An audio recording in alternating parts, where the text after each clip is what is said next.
มื้อนี้สิไปตลาดข้างโรงงานน้ำตาลซึ่งว่าตลาดนี้เป็นตลาดที่มีทุกๆวันพุธเนาะพี่น้อง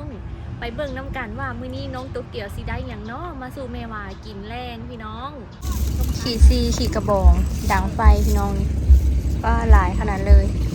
โอ้ยตานี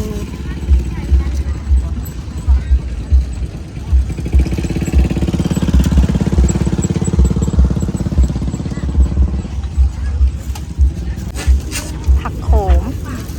มัดเท่าใดล่ะนี่มัด10,000แล้วคือว่ามัด5,000แล้วคือว่ามัด5,000มัด10 บาทเขาถามว่ามาจะเวียงบ่พี่น้องอ่ะมากยังละอันนี้มากยังอันนี้มักขี้เหล้าคือบ่เคยเห็นจะมาเบิ่งดูหะละมักขี้เหล้าส้มบ่มันส้มตัว70,000 กีบพี่น้องหนูนา70,000 กีบมีคนปิ้งปลานิ่นพี่น้องผู้ใดอยากกินแบบสำเร็จรูปเนาะนี่ปิ้งให้เรียบร้อยเทาก็มีหอยก็มีเด้อพี่น้องป้าหน่วยใหญ่เนาะหอยขัวพี่น้องหน่วยใหญ่ขนาดเลยจานละ20 บาท 10,000 กีบเป็นบ่ยายจาน10,000 20 บาทพี่น้องหอยขัวแซ่บเด้อยามนี่เราวัวไปยังไงอยู่วางเงินว่าวัวกับนั่นบดทัดเห็ดโค้งนั่นบดทัดหอยขัวเนาะหัวลายมือหรือเปล่าเท่าเป็นกระตาเลยพี่น้องนอนขายเลยอันนี้อีหยังอันนี้กี้หอยกับกี้ชื่อกี้เมื่อแกงเนี่ยนี่หอยกับกี้อีหมูถุง40 บาท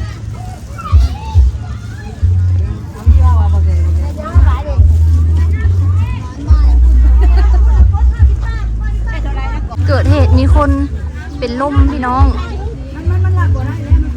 เป็นลมเอาน้ำปูดเป็นลมตื่นหงายหลังเลยตื่นแล้ว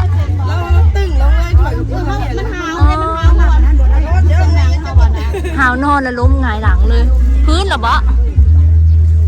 ยืนอยู่เพราะว่าล้มหงายหลังเลยวูบเลยเอาน้ำปุ๊ดเอา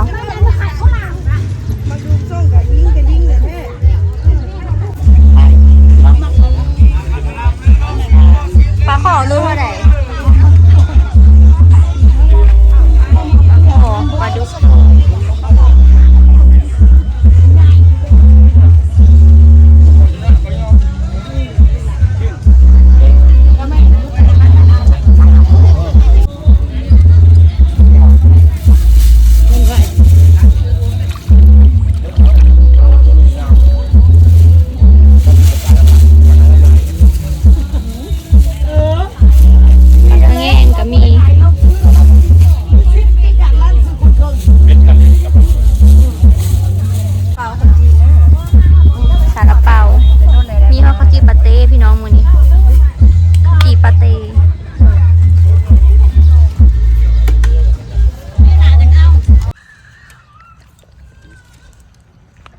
อัน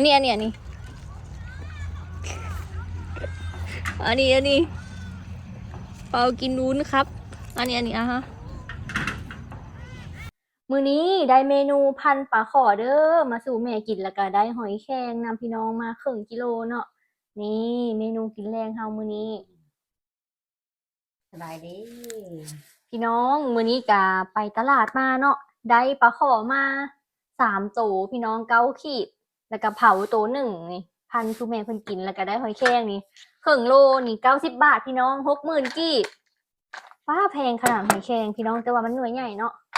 เพิ่นว่ามันแบบลุงเลือดเอาแม่กินเลยเครื่องเคียงเฮาก็มีเด้อมีขิงแล้วก็หัวชิงไข่กระเทียมพี่น้องนี่แม่ยื้อเอาเด้อนี่เครื่องมัน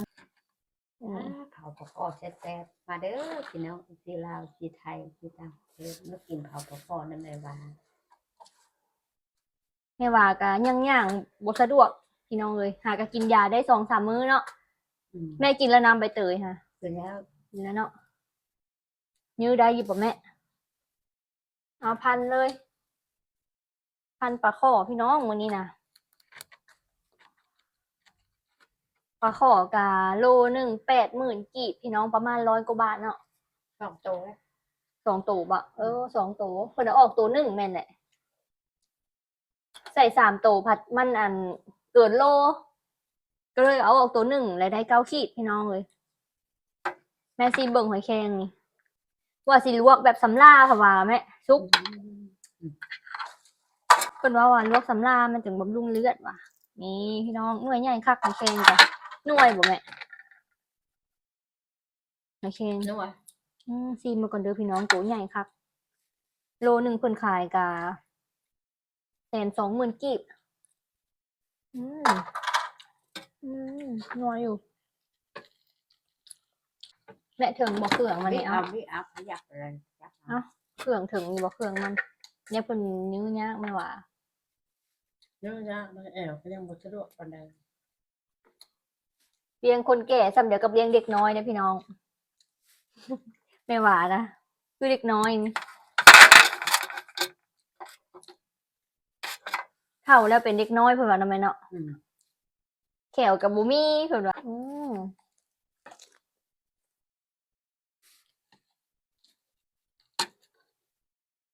ไปตลาดอาทิตย์ละเทื่อเนาะพี่น้อง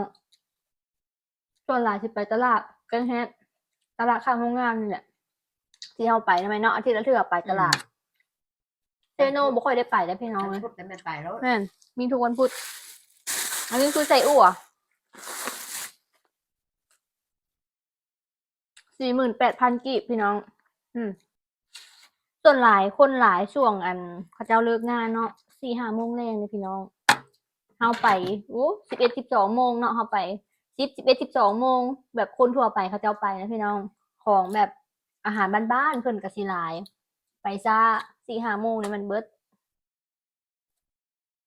เขียดกับหอยเนาะยามนี่ก็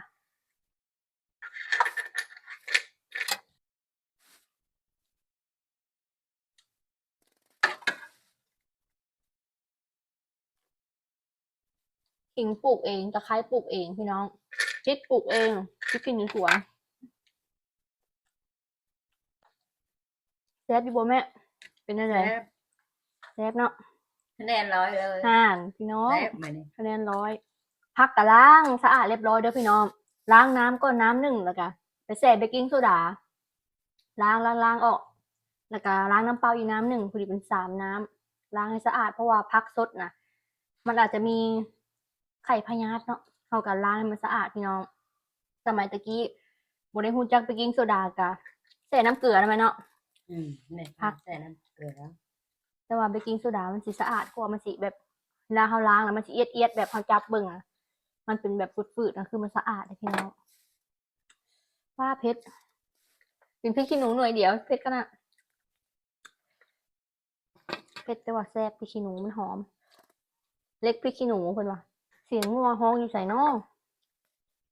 มันงัวเฮาลูดบ่แม่งัวของบ่ยามนี้เพิ่นปล่อยงัวนะพี่น้องยามนี้เฮาบ่ได้ปล่อยเดี๋ยวมันหาย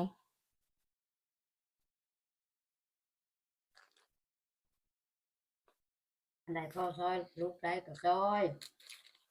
บ่ไหวผู้เดียวก็ น้ำหนักจนลงนะพี่น้องไผกระท่วงว่าจ่อยเนาะเดี๋ยวนี้ผอมลงน้ำหนักก็บ่ขึ้นออกกำลังกายเฮ็ดเวียกหลายแบบว่าเข้าย่างหลายพี่น้องเฮ็ดนั่นเฮ็ดนี่แหละมันเหมือนมันบ่อยากเข้าแบบนี้เนาะตอนเที่ยงค่ะ บางมื้อก็บ่ได้กินเลยมันบ่อยากมันเมื่อยเลยจ้ะพี่น้อง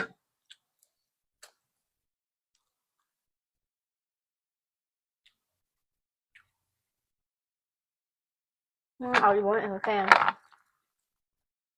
เนื้อใหญ่คักเลย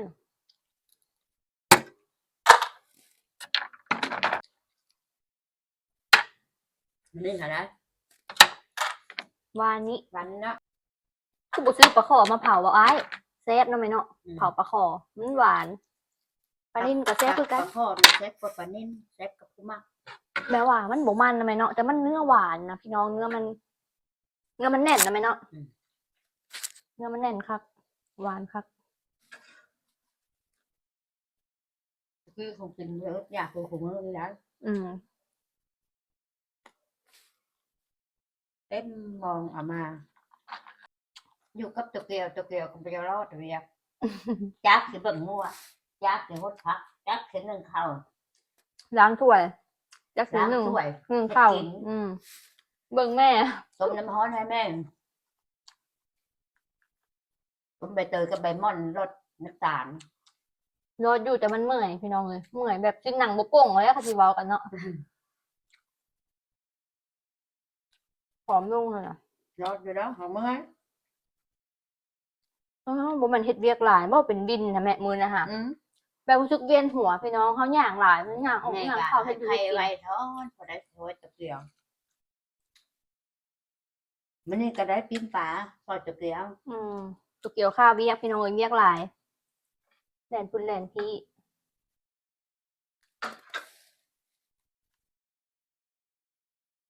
ขอให้เงินหลายๆสู้เวียกเนาะพี่น้อง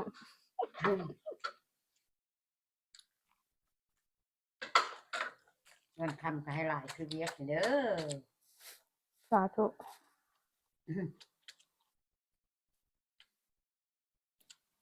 ให้ตะเกียวได้เงินหลายคือเห็ดเวียกในหลายเดือน สาธุ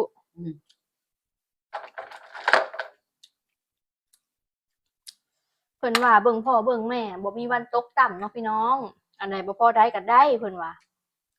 คิดให้แม่ แล้วก็พ่ออยู่พ่อกินทุกมื้อนี่ก็คิดใจบุญคุณพ่อแม่ตะกี้แม่ก็ตายนะมึง แม่ว่าก็ดูแลแม่เนาะแม่ของ ดูแล แม่ แม่ นะแม่ว่าเพิ่นก็ดูแลแม่ แล้วลูกก็ดูแลเพิ่นว่าฮะคุณน้องโตเกียวก็ดูแลแม่ก็บัดเฒ่าแก่ไปก็ให้ลูกดูแลน้องโตเกียววันนี้ล่ะพี่น้องทำไผบ่ดูแลแม่ก็เฒ่าแก่ไปก็บ่มีคนดูแลเด้อันนี้ก็เห็นได้เนาะแม่เนาะ เห็น คือบางคน เห็นกับตาเลยคือบางคนน่ะบ่ได้ดูแลพ่อแม่ แล้วได้ลูกมาเฒ่าแก่มา ลูกหลายคนที่เขาบ่มีไผเบิ่งพี่น้องอันนี้เห็นกับตาเลยนะแม่เนาะบ่ได้ดูแลพ่อแม่ แม่หันบ่ได้ไปไสแม่ปวดแม่เป็นตบชิ้นตบเชื้อนึ่งข้าวถ้วยให้แม่กินเฮ็ดตนเฮ็ดโตตบเครื่องให้เพิ่นไว้แล้วไปดำนาน้องก็ไปซอยให้ซอยนาตอนยังน้อยค่ะแม่ป่วยไม่ว่าก็ดูแล ดูแลจนลมหายใจสุดท้ายแม่ว่าดูแลแม่ แล้ว เนาะ ก็บ่แม่นสิดูแลแล้วล่ะได้ไปตำข้าวรับจ้างคนอีกคนตำข้าวในใส่ก็ไปตำเพิ่น รับจ้างหาเงินมาเลี้ยงแม่เนาะแม่เนาะแม่ว่าเพิ่นเล่าให้ฟังเบิดชีวิตเพิ่นนะพี่น้องตอนยังหนุ่มเนาะยังหนุ่มเบิ่งพ่อเบิ่งแม่ แม่เกิดนานหลายซอยคกข้าวเพิ่นก็ตักให้แล้วก็มาเบิ่งแม่ตบทิ้งตบเสื้อให้แม่ป่วยเลยก็ไปดำนาน้องก็ไปดำให้ดำนาซอยนาน้ำเอ้ยน้ำน้องอยู่บ้านเพิ่นล่ะ ก็บุญนั่นแหละคำแม่ว่าเนาะบุญคุณบุญที่ว่าเพิ่นเบิ่งพ่อเบิ่งแม่เพิ่นนั่นแหละเข้ามากับลูกเต้าก็เบิ่งเพิ่นขึ้นนะพี่น้องแบบนี้แหละพี่น้องเอ้ยแซ่บจีก็ดีกับครอบครัวเฮาพี่น้องเอ้ยเพิ่นก็สนับสนุนเฮาตลอดเนาะก็ขอบคุญขอบคุณเพิ่นหลายๆพี่น้อง FC กับบ่ปะบ่ทิ่ม ขอบบุญขอบคุณหลายๆเด้อพี่น้องเอฟซีพ่อเอฟซีแม่เอฟซีลูกเอฟซีหลานจ้าทุกเอฟซีน้องมีเทิมให้มีความสุขความเจริญเบิ่งแม่ว่าทุกวิทย์ทุกวิทย์ยากทำกุมือนี่เราแม่ว่าวิทย์แม่ว่าบ่เคยมีอยู่มีกินทการนี้ แม่น กินกับพ่อก็ได้กินกินมาแข่งก็ได้กิน ตอนพ่อยังอยู่พัดก็ยังบ่มีแบบว่า มีเงินมาซื้อให้พ่อกินหั้นนะพี่น้องรู้สึกเศร้าเด้บางเทื่อก็ เศร้าแล้ว ตอนพ่อยังพัดยังบ่ได้ตอบบุญแทนคุณเพิ่นยันว่าเฮาบ่มีอะไรพี่น้อง ขึ้น ตอน ฮอดพ่อขึ้นฮอดแม่ก็ลงวัดกุมือเนี่ยค่ะ แม่นทุกวันพุธก็ลงวัดลงจังหันทำบุญหาพ่อวันศีลก็ลง วันศีลวันพ่อยามบุญแล้วก็มีศีลมีแท้ผักไปให้พ่อแม่